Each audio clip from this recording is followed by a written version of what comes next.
حدیث میں اس بات کا ذکر ہے نا کہ انسان کو تو اگر سونے کے دو وادیاں بھی دے دی جائیں، دو پہاڑ بھی دے دیے جائیں، تو بھی اس کی حسرت ختم نہیں ہوتی۔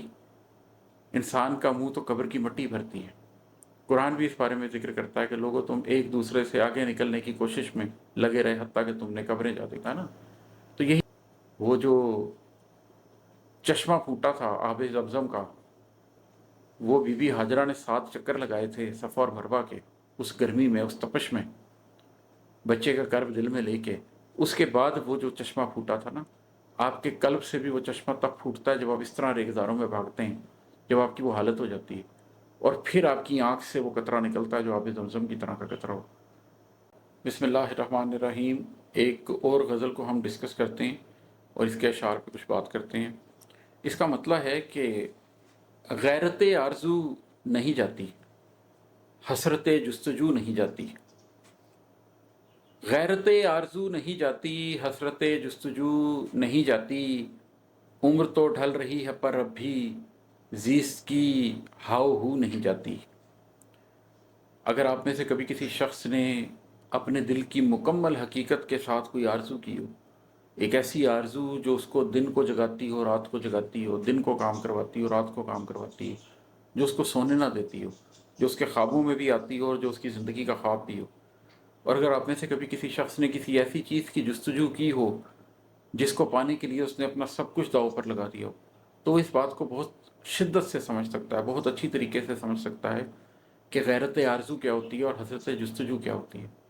میں نے بھی اپنی پوری زندگی کے اندر ایک ایسی چیز کی خواہش کی ہوئی ہے، اللہ سے ایک ایسی چیز کا وعدہ کیا ہوا ہے، اللہ سے ایک ایسی چیز کی نسبت باندھی ہوئی ہے، ایک آرزو ہے جو میرے دل میں جل رہی ہے، جس کی لو میں نے جلائی ہوئی ہے، اور ایک جستجو ہے جس کے پیچھے میں ہوں، لیکن ساتھ میں میری عمر ڈھل رہی ہے، میں ایک انسان ہوں، گوشت پوست کا بنا ہوا ہوں، 45 برس کا ہونے لگا ہوں۔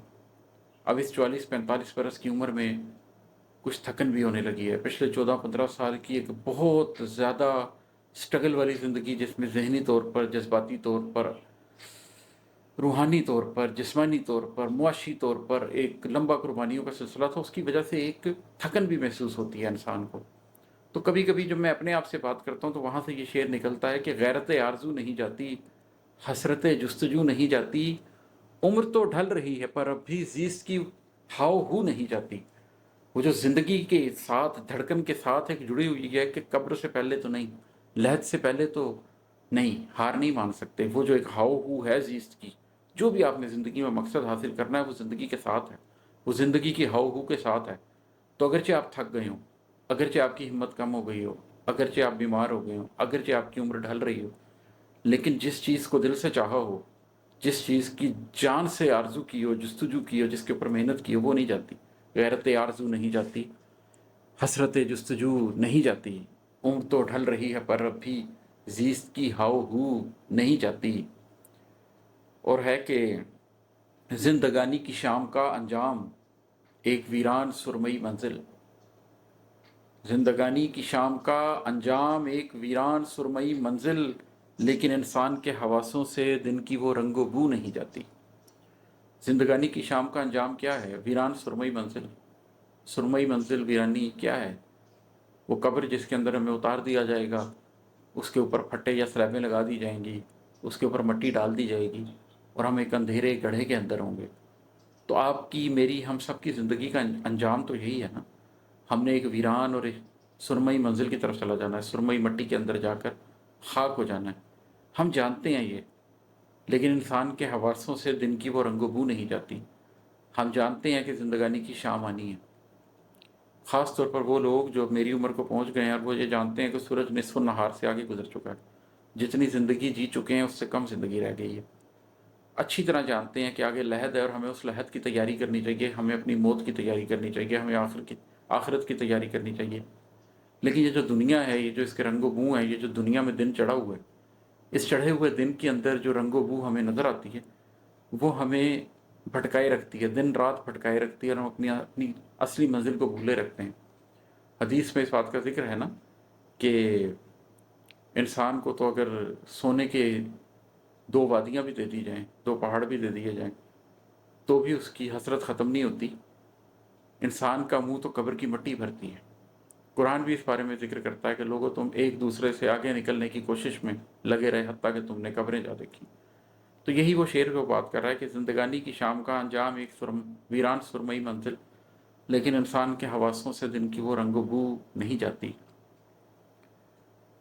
جب اداسی اتر رہی ہو تو ایک ایک نس بدن سے لڑتی ہے۔ جب اداسی اتر رہی ہو تو ایک ایک نس بدن سے لڑتی ہے، ریشہ ریشہ ادھیڑنے سے قبل آنکھ تک آب جو نہیں جاتی۔ جب آپ کے اندر حقیقی معنوں میں اداسی اتر رہی ہو، آپ کو رگ و پے میں سرایت کر رہی ہو، تو آپ کے ریشے ریشے میں بس جاتی ہے۔ وہ اداسی ذہنی اداسی نہیں رہتی، وہ اداسی صرف جذبے کی حد تک نہیں رہتی۔ ایک وقت آتا ہے کہ آپ کے ریشے ریشے میں، پور پور میں، رواں رواں میں، رگ رگ میں، نس نس میں وہ اداسی اتر آتی ہے۔ آپ کا تن من دھن پورا آپ کو یوں لگتا ہے کہ جیسے اداسی اس کے اندر رچ بس چکی ہے۔ یہ انسان کی تشکیل نو کا آغاز ہے۔ جب اداسی اتر رہی ہو تو ایک ایک نس بدن سے لڑتی ہے، جسم سے ایک ایک عضو، ایک ایک نس، ایک ایک ریشہ لڑتا ہے۔ ریشہ ریشہ ادھیڑنے سے قبل آنکھ تک آبجو نہیں جاتی۔ پھر جب ایک ایک ریشہ آپ کا ادھیڑا جاتا ہے، جب آپ اپنی ذات کو مکمل طور پہ توڑ کے رکھ دیتی ہے وہ اداسی، جب آپ ریزہ ریزہ ہو جاتے ہیں، جب آپ کرچی کرچی ہو جاتے ہیں، جب آپ ٹوٹ جاتے ہیں، پھر آنکھ تک آبجو آتی ہے۔ پھر وہ جو اندر سے حقیقی آنسو نکلتا ہے نا، وہ جو چشمہ پھوٹا تھا آب زمزم کا، وہ بی بی ہاجرہ نے 7 چکر لگائے تھے صفا اور مروہ کے، اس گرمی میں، اس تپش میں، بچے کا کرب دل میں لے کے، اس کے بعد وہ جو چشمہ پھوٹا تھا نا، آپ کے قلب سے بھی وہ چشمہ تب پھوٹتا ہے جب آپ اس طرح ریگزاروں میں بھاگتے ہیں، جب آپ کی وہ حالت ہو جاتی ہے، اور پھر آپ کی آنکھ سے وہ قطرہ نکلتا ہے جو آب زمزم کی طرح کا قطرہ ہو، جس کے اندر زندگی ہو۔ تو ریشہ ریشہ ادھیڑنے سے قبل آنکھ تک آبجو نہیں آتی۔ وہ جو ایک پوری ندی ہے، وہ آنکھ تک نہیں آتی کہ آنکھیں ایسے رواں ہو جائیں کہ آپ بیٹھے ہیں اور آپ کی آنکھوں سے ندی کی طرح آنسو بہ رہے ہوں توبہ کے، ندامت کے۔ جب وہ ہوتا ہے تو پھر آپ کی تشکیل نو ہوتی ہے۔ جیسے وہ ہوا تو پھر دین ابراہیمی نے وہاں سے جنم لیا۔ دین ابراہیمی کے لیے وہ ایک سینٹر قائم ہوا، دین ابراہیمی کی ایک اساس قائم ہوئی۔ ہم انسان بھی اسی طریقے سے ایک جہالت کے دور سے گزر رہے ہوتے ہیں۔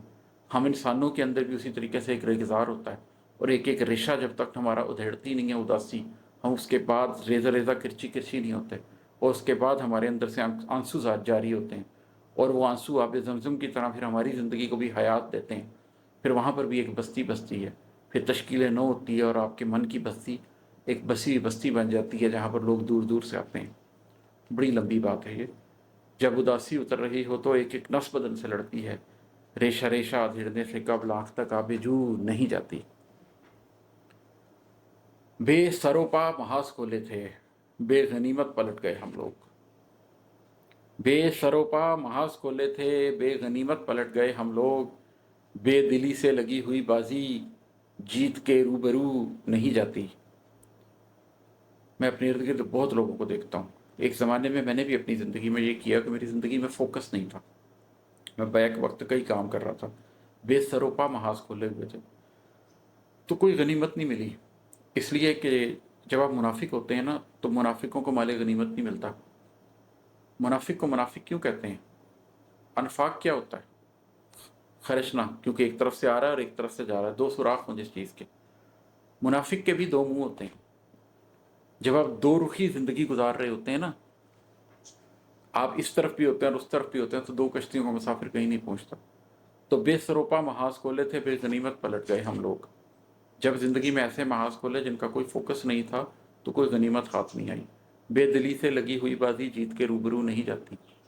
جب آپ نے اپنا تن من دھن ایک چیز پہ فوکس کر کے نہ لگا دیا، زندگی کا ایک مقصد نہ بنا دیا، پھر وہ جیت نہیں آپ کو حاصل ہوتی۔ پھر جو چیز حاصل ہوتی ہے وہ کھوکھلی ہوتی ہے۔ مجھے یہ بات 12-14 سال پہلے معلوم ہوئی۔ اس کے بعد میں ابھی لوگوں کو دیکھتا ہوں کہ انہوں نے زندگی میں بہت سے محاذ کھولے ہوئے ہیں، وہ بہت سے محاذوں پر کامیاب ہونا چاہتے ہیں، لیکن بڑی منزل کے مسافر کو چھوٹی منزل چھوڑنی پڑتی۔ آپ کو اپنی زندگی میں ایک فوکس بنانا پڑتا ہے، اور آپ کو اس فوکس کی طرف بڑھنا پڑتا ہے۔ اور اگر آپ کے اندر اس حقیقت کا شعور آ جائے، آپ کو اس بات کا پتہ چل جائے، آپ اس بات کا ادراک حاصل کر لیں کہ آپ نے مر جانا ہے، اور اپنی زندگی کے مقصد کو اپنی موت کے ساتھ جوڑ لیں، اپنی آخرت کے ساتھ جوڑ لیں، تو پھر جو آپ دل سے بازی کھیلتے ہیں، معاش کی بھی ہو، سماج کی بھی ہو، اس کا مزہ ہی کچھ ہو رہا ہے۔ اور ہے کہ بے کلی لوگ چاہتے ہیں میں توڑ دوں تیرا اور میرا رشتہ، بے کلی لوگ چاہتے ہیں میں توڑ دوں تیرا اور میرا رشتہ، میری اپنی میری بہت اپنی، میرے اندر سے تو نہیں جاتی۔ ایک زمانہ تھا جب بڑی بے کلی ہوتی تھی اور لوگ چاہتے تھے کہ میں اس بے کلی کو چھوڑ دوں اور خوشی کی طرف آؤں، لیکن مجھے یہ ادراک ہو گیا تھا کہ یہ بے کلی میں کچھ جان ہے، اس میں کوئی سپارک ہے، یہ مجھے کہیں لے کے جائے گی، یہ میرے اندر سے کوئی راستہ کھولے گی، یہ مجھے کسی نئے راستے کا پتہ دے گی، کسی نئی منزل کا پتہ دے گی۔ تو دنیا چاہتی تھی کہ میں اس بے کلی کو چھوڑ کر دنیا کی راحت کی طرف لوٹوں، لیکن مجھے یہ احساس تھا کہ یہ بے کلی مجھے خوشی دے نہ دے، اطمینان ضرور دے گی۔ تو یہ عثمانی میں شعر ہے کہ جب آپ خود کو ڈھونڈ رہے ہو تو ایک تکلیف سے تو گزرنا ہی پڑتا ہے، اس بے کلی کی انگلی تو پکڑنی پڑتی ہے، خود سے فرار نہیں اختیار کر سکتے، شیشے میں جو شخص نظر آ رہا ہے اس سے آنکھیں نہیں چرا سکتے۔ تو بے کلی لوگ چاہتے ہیں میں توڑ دوں تیرا اور میرا رشتہ، میری اپنی میری بہت اپنی، میرے اندر سے تو نہیں جاتی۔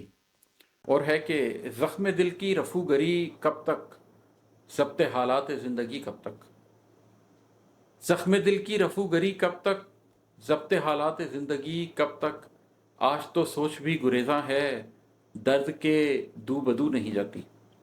جب آپ زندگی میں کسی مقصد کی طرف بڑھ رہے ہوتے ہیں تو ایک عجیب موقع آتا ہے جب آپ اپنے دل کے جو زخم ہیں ان کی رفو گری سے ان کو سینے سے تھک جاتے ہیں۔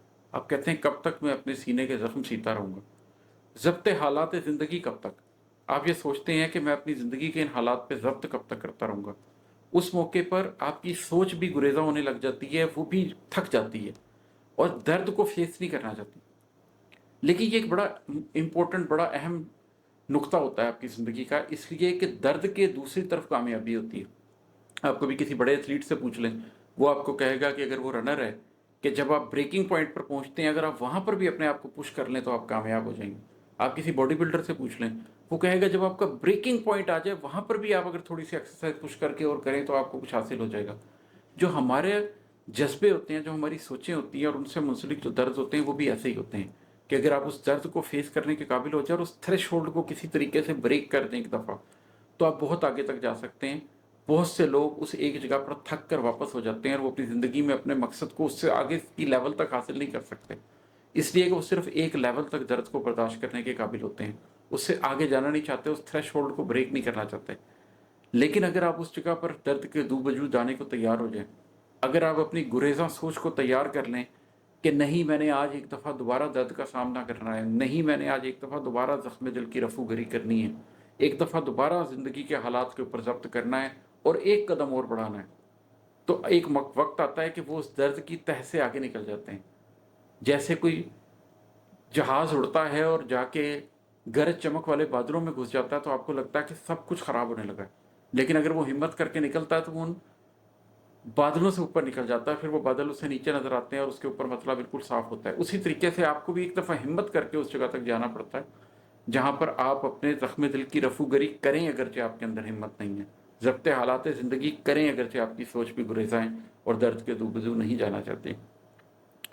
اور مکتا ہے کہ جانتا ہوں بتا نہیں پاتا، جانتا ہوں بتا نہیں پاتا، حد ادراک سے جڑے کچھ راز، جانتا ہوں بتا نہیں پاتا، حد ادراک سے جڑے کچھ راز، لاکھ کوشش کے باوجود عماد اس طرف گفتگو نہیں جاتی۔